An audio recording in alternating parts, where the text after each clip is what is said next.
One of my earliest memories of Bob takes me back to Christmas Eve when I was a little kid and he was a teenager. Bob offered me to sleep in his room that night so he could keep a watch for Santa and wake me up when he thought Santa was coming down the chimney. Bob unfortunately missed Santa that night. When he woke me up, Santa had left the house, but there under the tree were the presents. Bob made Christmas very special to me.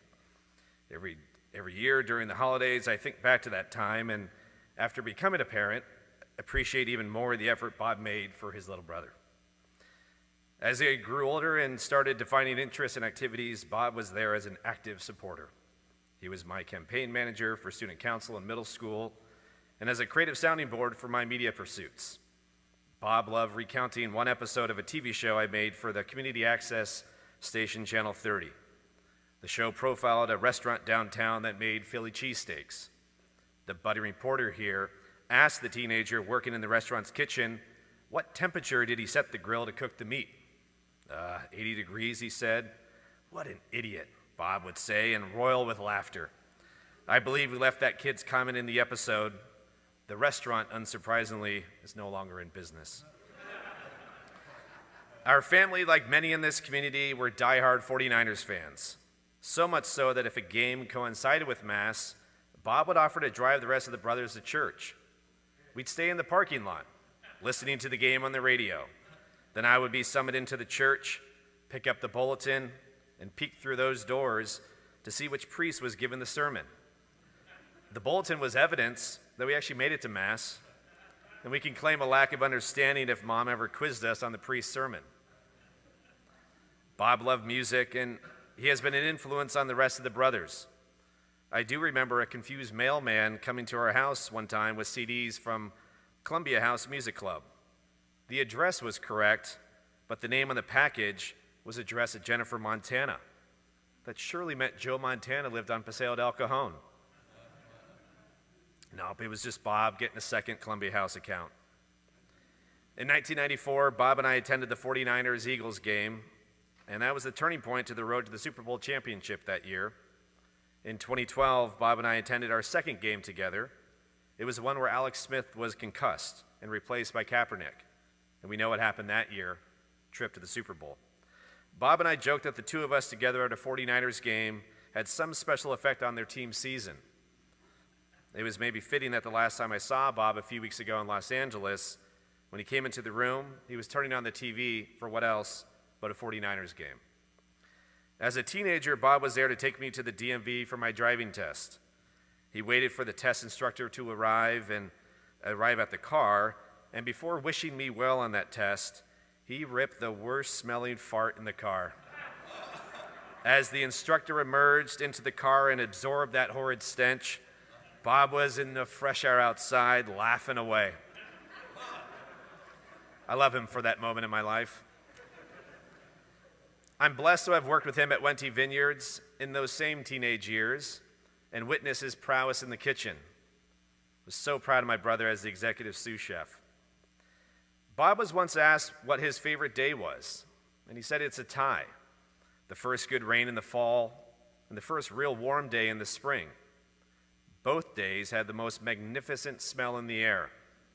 You could just smell the seasons change. His favorite flower is the yellow freesia. He felt it's the best smelling flower. The flower also symbolizes joy, renewal, and friendship. This past decade has really challenged Bob. It's limited the joy, it's tested the notion of renewal, but friendship and family kept him going through dark days. He said to me once, I'm at the bottom of the ocean, 1,000 feet to the surface. I try to swim up, but I can't make any difference. He later said, I'm still in pain, and I'm in a dark hole, but thankfully I have a wonderful brother that cares for me and sees that I still have potential. I'll get through this with your help. Love you. Bob had creative potential in droves.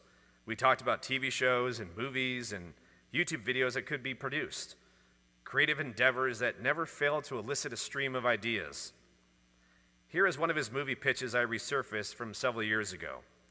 He said, I've been thinking about this for a long time. Kids playing basketball, it's never been done. Kids play football in Little Giants, hockey in Mighty Ducks, baseball and Bad News Bears, but none with basketball. Name one. I bet you can't. I've got the story, but I want the credit. So here's the story. A former NBA player has blown out his knee and has troubles off the field. His manager or agent gets him to agree to coach a young boys' basketball team. Their previous coach quit. This is a group of misfits: fat kid, skinny kid, black kid that can't dribble, small white kid, etc. He hooks up with the mother of a troubled kid and brings him into the group. There's also an outcast, a homeless kid that just hangs around the gym. Eventually, we see he can shoot buckets when no one else is around. He's brought onto the team. These two kids, they change the dynamic of the team. They now start winning. Every other kid settles into a character position: set shot, three-pointer, defender, etc. They make the championship, but lose by one. This is a story about character. You'll get a sequel where they will win. It's Rocky versus Rocky 2. This is gold, Ben. Bob. Well, I recently co-founded a company that produces films, and I spoke to my partner earlier this week, and Bob, we agreed to option your idea. You're going to get the story credit. I love that Bob wants to tell a story about character. He had his own strengths and flaws. And when the phone rang, it wasn't entirely clear which Bob was on the line: joyful, inebriated, melancholic. Now, Bob was once asked if he believes in the afterlife. He said yes. Watch the film Defending Your Life, starring Albert Brooks and Meryl Streep. For an idea of the afterlife I find interesting, he said. I really like this proposal that each person's decisions in life are taken under review when they die, and then decided if they pass or need a redo. Pass and you move on, only with a boost in brain power at capacity.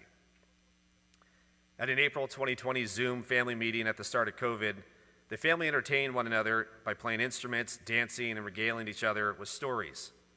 My parents awarded Bob with the superlative, "Best recap of a fabulous life." He was feeling good then, even though he was also at the time signaling his end was near. He would tell me, "I want to come to Los Angeles for," quote, no real reason except I miss you and I want to see you." Well, that's a lie. I have cancer and I want to see my friends and family before I die. I want to see you before I'm in a hospital bed, before COVID catches me. Several years ago, Bob told me, I would love to be there along with you physically, but no, I'm always there with you mentally and spiritually. Do great things." And I think about that today. Bob, I know you're with me mentally and spiritually, and I'll do great things in your honor.